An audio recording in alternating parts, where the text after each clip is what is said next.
હું છું હિના અને આપ જોઈ રહ્યા છો આપણું ગુજરાત સમાચારની વિસ્તારથી વાત કરીએ। ભાવનગરના સમાચાર આવી રહ્યા છે। ભાવનગર શહેરમાં એક ડોક્ટર સાથે હની ટ્રેપનો બનાવ બન્યો છે, જેમાં એક ડોક્ટરને થોડા દિવસ પહેલા જ અધેવાડા પાસે આવેલા એક ફ્લેટમાં બોલાવવામાં આવ્યો હતો, જ્યાં ડોક્ટરને કેફી પીણું પીવડાવી બેભાન કરી દઈ તેમના નગ્ન વિડીયો ઉતારવામાં આવ્યા હતા અને ત્યારબાદ આ યુવતી દ્વારા બ્લેકમેલિંગ શરૂ કરવામાં આવ્યું હતું અને ડોક્ટર પાસે 5 લાખ રૂપિયા અને 4 વ્હીલની માંગ કરવામાં આવી હતી, જેનો શિકાર બનેલા ડોક્ટરે પોલીસની મદદ માંગી હતી અને પોલીસ દ્વારા સમગ્ર મામલે ફરિયાદ નોંધી હતી।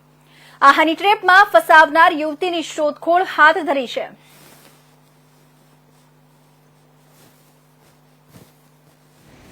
ભરતનગર પોલીસ સ્ટેશન વિસ્તારમાં આવેલ ઓમ રેસિડેન્સી ગોવર્ધન નગરના 5મા માળે નો આ બનાવ છે, અધેવાડા ગામનો, જેમાં આ કામના જે ફરિયાદી છે, ફરિયાદી અને ભોગ બનનાર ડૉક્ટર છે, તેઓને સામાવાળા જે છે આરોપી સાથે અગાઉથી પરિચિત હતા અને દિવાળીના દિવસો દરમિયાન આ કામના આરોપીએ ફોન કરી અને ભોગ બનનારને તેઓના જે ફ્લેટ ઉપર બોલાવેલા।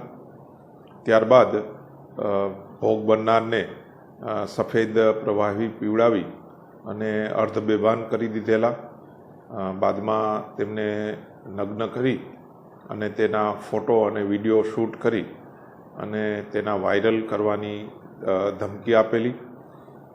ત્યારબાદ તેની પાસે 5 લાખ રૂપિયા અને 4 વ્હીલ સ્વિફ્ટ ગાડી ની માંગણી કરી અને બળજબરીથી કઢાવી લેવાની જે ફરિયાદ જે છે તે ભરતનગર પોલીસ સ્ટેશનમાં દાખલ કરવામાં આવેલા છે।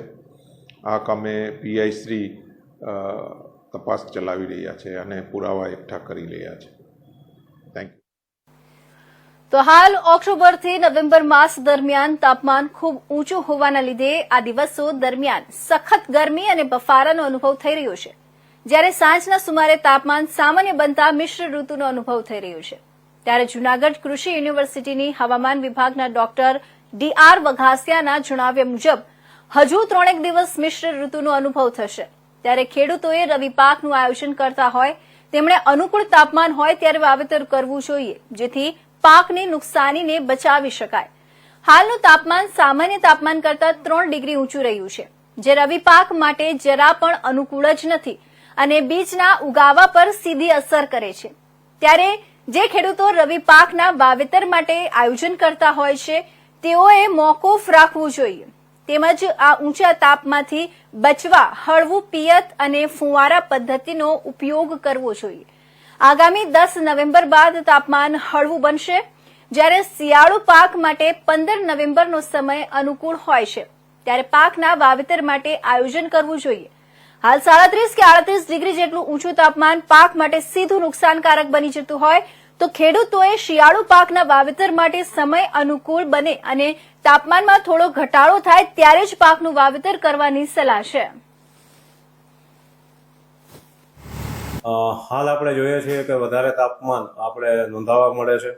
ઓક્ટોબર અને નવેમ્બર માસ દરમિયાન જે તાપમાન છે એ સામાન્ય કરતાં આપને ઊંચું જોવા મળેલું છે અને આગામી હજી 2 થી 3 દિવસ સુધી જે તાપમાન છે એ ઊંચું રહેવા પામશે, જેને લઈ અને આપને દિવસ દરમિયાન ગરમી અને બફારાનો સામનો કરવો પડી શકે છે અને સાંજનું જે તાપમાન છે એ સામાન્ય જોવા મળે છે, એટલે સવારના સમયે અને મોડી રાત્રે આપને ઠંડીનો અહેસાસ જોવા મળે છે।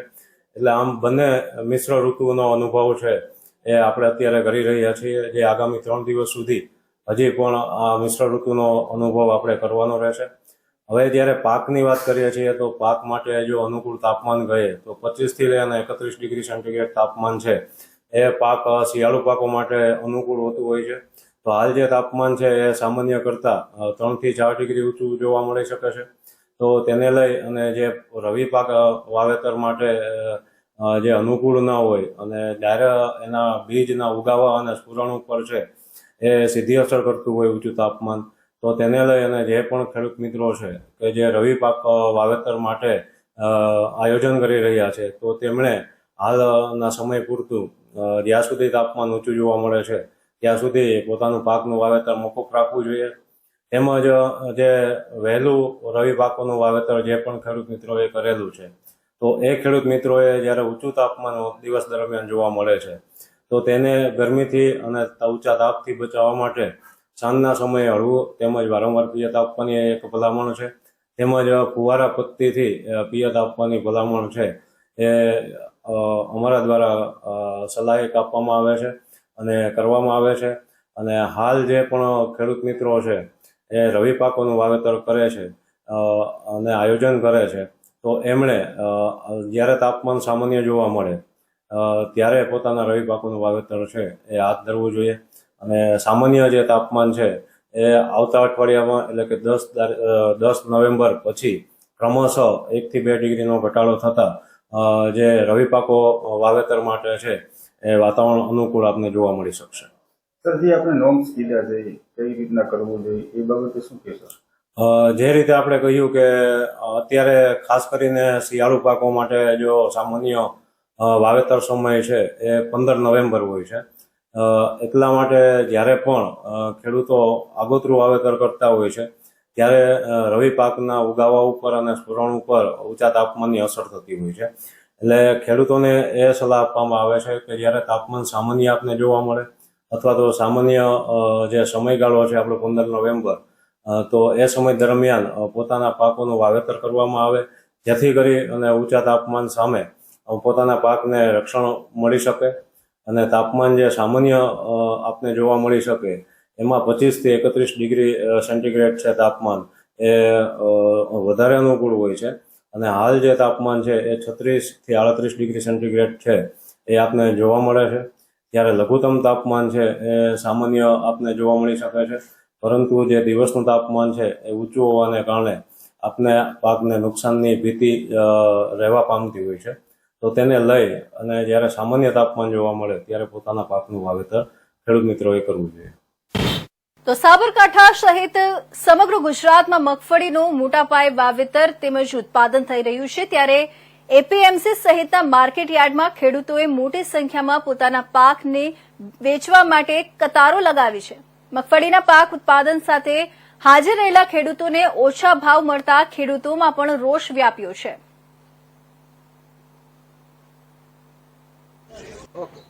અમે કાલે 10 વાગ્યાના અહીંયા આવ્યા છીએ. ખાદ્ય પીધા વગર અહીંયા ટેકાના ભાવથી મગફળી નીચે ભાવ પડે છે. 1200 ને 1100 1200ની અંદર મગફળી લે છે. અમને પોસાતું નથી. શું માગ છે તમારી? અમારી માગ એવી છે કે 1600 1500 1600નો ભાવ મળવો જોઈએ, કારણ કે ખાતરને ઠેલીનો જ 1500 રૂપિયા થઈ ગયા, તો અમને આ પોસાતું નથી. ખેડૂતોની માંગ એવી છે. ટેકાના ભાવે ખરીદી ચાલુ કરી છે? નથી કરી અહીંયા. ખેડૂત ટેકાના ભાવે ખરીદી કરતા નથી. શું નામ તમારું? પટેલ વિષ્ણુભાઈ કનુભાઈ, ગામ મનુરપુર.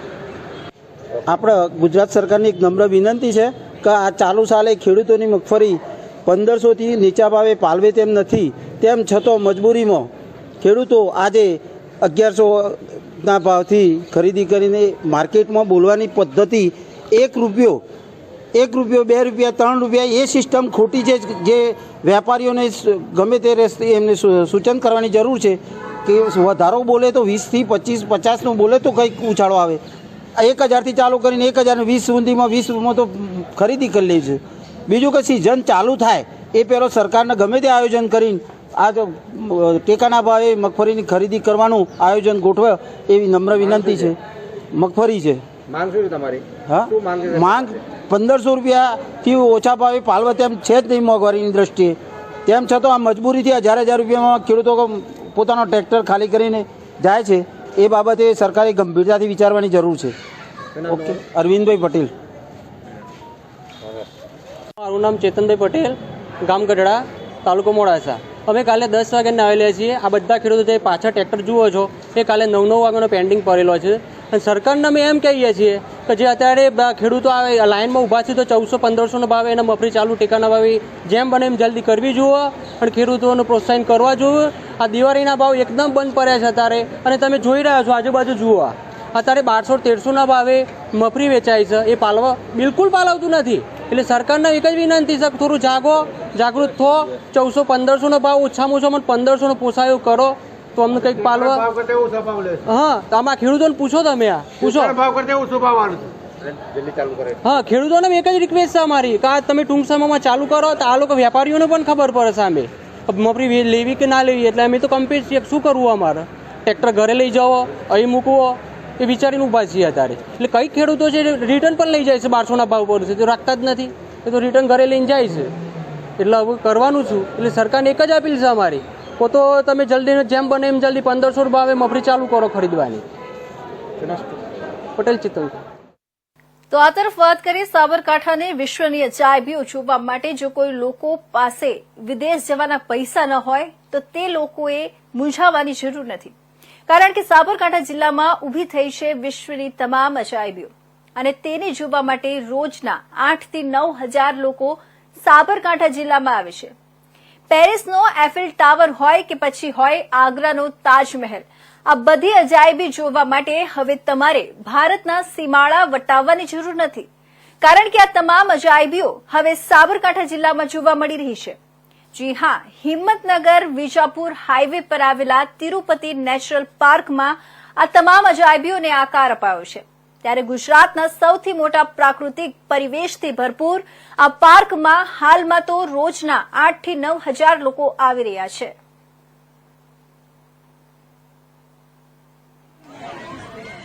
અત્યારે દિવાળીના વેકેશનનો માહોલ છે, એટલે અમારે ત્યાં પબ્લિકનો સારો એવો ઘસારો છે.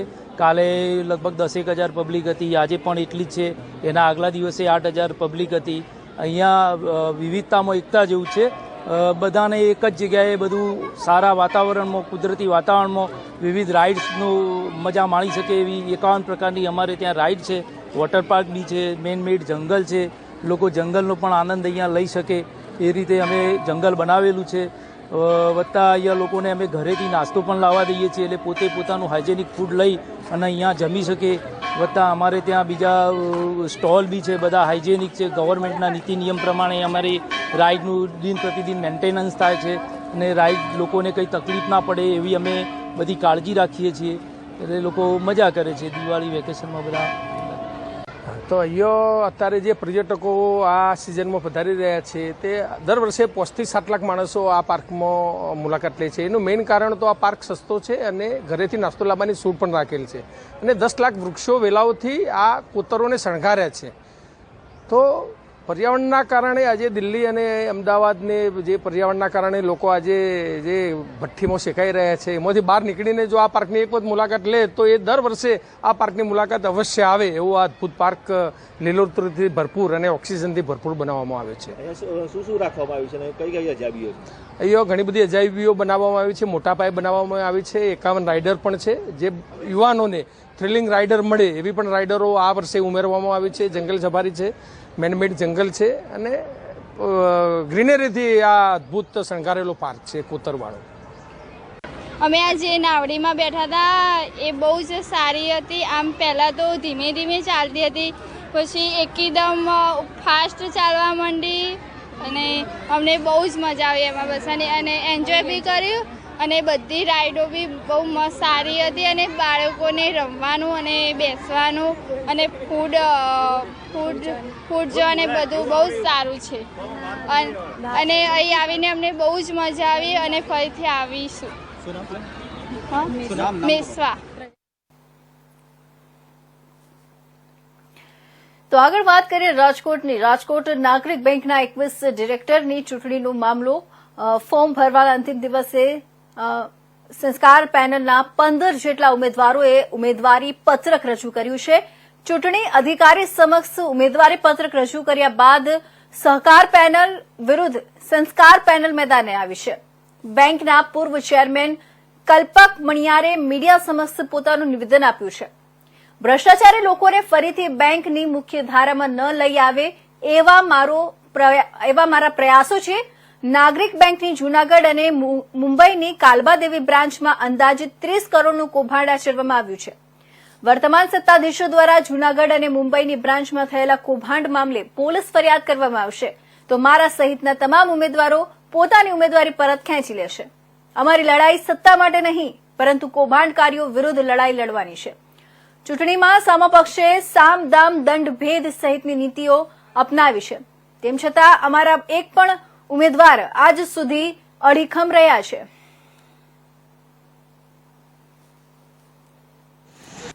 એ લોકોની ઉદાસીનતા અને એ ઉદાસીનતા ઉપરાંત કૌભાંડમાં જે એ લોકોને મદદ કરી રહ્યા હોય એને શિરપાવ એટલે કે પ્રમોશન, અને જે લોકો એને બહાર લઈ આવવાનો પ્રયત્ન કરે એ લોકોને હેરાન કરવા, જે આ બધી વસ્તુઓ ચાલી રહી છે, જે અમે છેલ્લા 1.25 વર્ષથી ઇન્ટરનલ પ્રયત્નો કર્યા, પરંતુ એ પ્રયત્નો વિફળ રહ્યા. એટલા માટે અમારે આવા જે લોકો છે કે જેને સિલેક્ટ કરે છે એ લોકો એવા જ લોકોને ફરીવાર ન લઈ આવે, એના માટે અમે આ અભિયાન ઉપાડ્યું છે. અમારા ખૂબ જ ઓછા ડેલિગેટ મેમ્બર છે અને એ ડેલિગેટ મેમ્બર સુધી અમે આ વાત પહોંચાડી છે, અને એ લોકો અને અમારી ફરજ છે કે જે લોકો આ નાગરિક બેંકનો 10 લાખ લોકોનો પરિવાર છે એ પરિવારનું હિતની રક્ષા કરવી. 10 લાખમાંથી 332 થયા, એટલે કે 332 લોકો જે સિલેક્ટ થયા એના 1000 લોકોની રક્ષા કરવાની થઈ, અને 332 પૈકી જે પણ અત્યારે 21 લોકો ચૂંટાવાના છે એને તમામ લોકોની હિતની રક્ષા કરવાની. આ રક્ષામાં કંઈક પ્રોબ્લેમ છે ત્યારે અમારે ન છૂટકે ઇન્ટરનલ પૂરા પ્રયત્ન. સમગ્ર દેશમાં ડિજિટલ એરેસ્ટમેન્ટ દ્વારા સાયબર માફિયાઓ બેફામ બન્યા છે, ત્યારે ગુજરાત રાજ્યના રાજકોટ શહેર ખાતે પણ અત્યાર સુધીમાં ડિજિટલ એરેસ્ટમેન્ટના 2 કિસ્સા પ્રકાશમાં આવ્યા છે. ત્યારે રાજકોટમાં ઢેબર રોડ પર નજીક હસનવાડીમાં રહેતા અને અગાઉ સુરતમાં પંજાબ બેંકમાં નોકરી કરતા અને હાલ નિવૃત્ત જીવન જીવતા મહેન્દ્રભાઈ અંદરજીભાઈ મહેતાએ રાજકોટ સાયબર પોલીસમાં ફરિયાદ કરી હતી, જેમાં આરોપી તરીકે 4 અજાણ્યા શખ્સના નામ આપ્યા હતા અને ફરિયાદમાં જણાવ્યું હતું કે તારીખ 11/7ના રોજ મારી પત્ની સાથે હોસ્પિટલમાં હતો, ત્યારે કોઈ અજાણ્યા નંબર પરથી ફોન આવ્યો હતો જે હિન્દીમાં વાત કરતા હોય અને તેને મને કહ્યું કે હું પોલીસ ઇન્સ્પેક્ટર બોલું છું અને તમારા વિરુદ્ધ મુંબઈ તિલકનગર પોલીસ મથકમાં ગુનો નોંધાયો છે, જેની વધુ માહિતી માટે અમારા વિનાયક સરનો મોબાઈલ નંબર પર કોલ કરી માહિતી આપવા જણાવ્યું હતું. બાદમાં આવેલા ફોનમાં કોલ લાગતો ન હોય, ત્યારબાદ અન્ય નંબરમાંથી વોટ્સએપ કોલ આવ્યો હતો, જેમાં તે પણ હિન્દીમાં વાત કરતો હોય અને ત્યારબાદ તમારું આધાર કાર્ડ પર કેનરા બેંકમાં એકાઉન્ટ ખુલ્યું છે, જેમાં એકાઉન્ટ બેલેન્સ 2.5 કરોડ છે અને તમારું આ બેંક એકાઉન્ટ મોટા ફ્રોડમાં વપરાયું છે.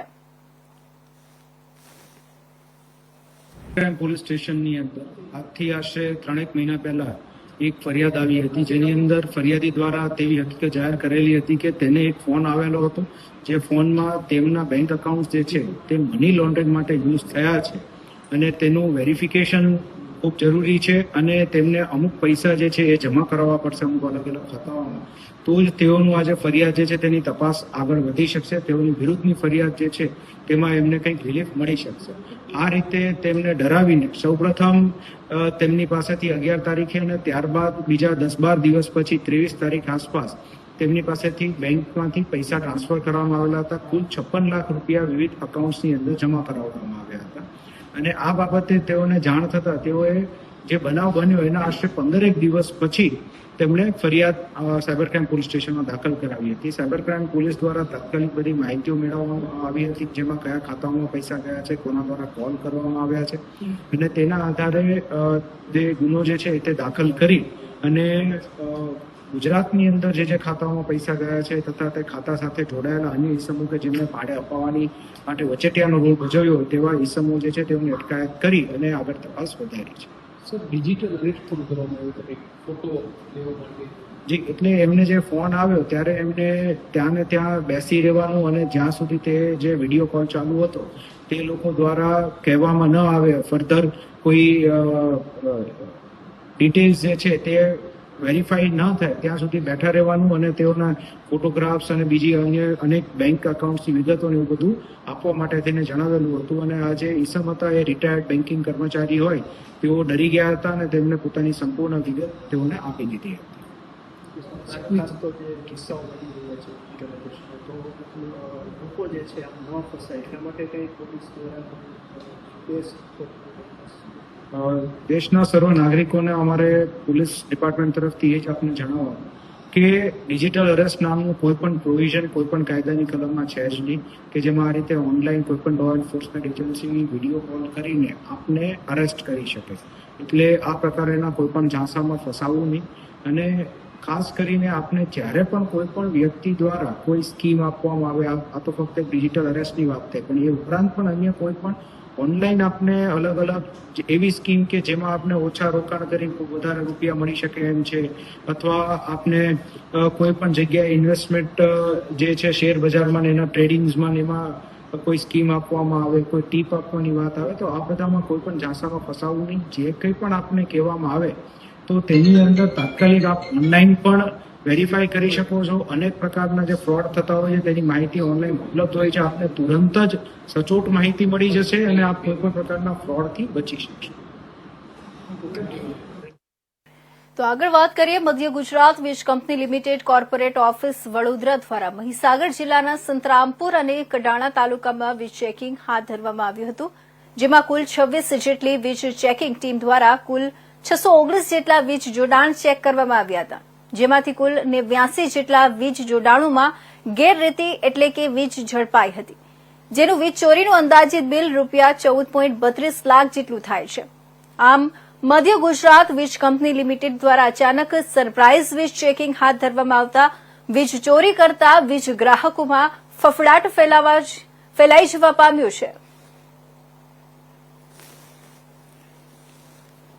મધ્ય ગુજરાત વીજ કંપની લિમિટેડના કોર્પોરેટ કચેરીના વિજિલન્સ વિભાગ દ્વારા તારીખ 7/11/2024ના રોજ લુણાવાડા વિભાગીય કચેરીના સંતરામપુર અને કડાણા તાલુકામાં વીજ ચેકિંગની કાર્યવાહી હાથ ધરવામાં આવેલ, જેમાં કુલ 26 વીજ ટીમો દ્વારા વીજ ચેકિંગ કરવામાં આવેલ, જેમાં સંતરામપુર તાલુકામાં કુલ 256 વીજ જોડાણો ચેક કરવામાં આવેલ, જેમાં 29 વીજ જોડાણોમાં વીજ ચોરી માલુમ પડતા 4,61,000 રૂપિયાનો દંડ આકારવામાં આવેલ. તે જ રીતે કડાણા તાલુકામાં 363 વીજ જોડાણો ચેક કરવામાં આવેલ, જેમાંથી 60 વીજ જોડાણોમાં વીજ ચોરી માલુમ પડતા 9,71,000 રૂપિયાનો દંડ આકારવામાં આવેલ. આમ કુલ 619 વીજ જોડાણો ચેક કરવામાં આવેલ, જેમાં 89 વીજ જોડાણોમાં વીજ ચોરી પકડતા કુલ 14,32,000 રૂપિયાનો દંડ આકારવામાં આવેલ.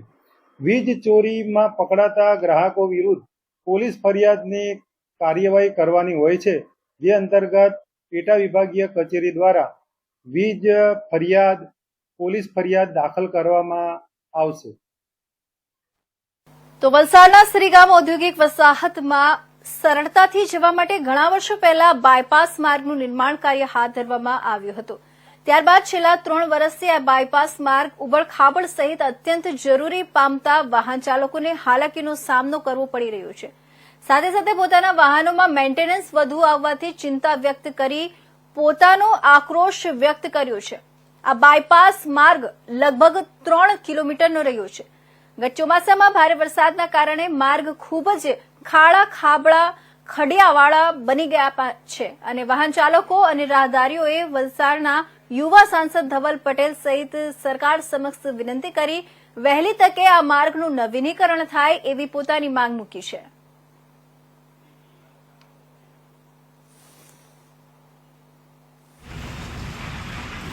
સરીગામ જીઆઈડીસી માં પહોંચવા માટે થઈને વાહન ચાલકોની એક મોટામાં મોટી સમસ્યા અહીંયા રહી છે.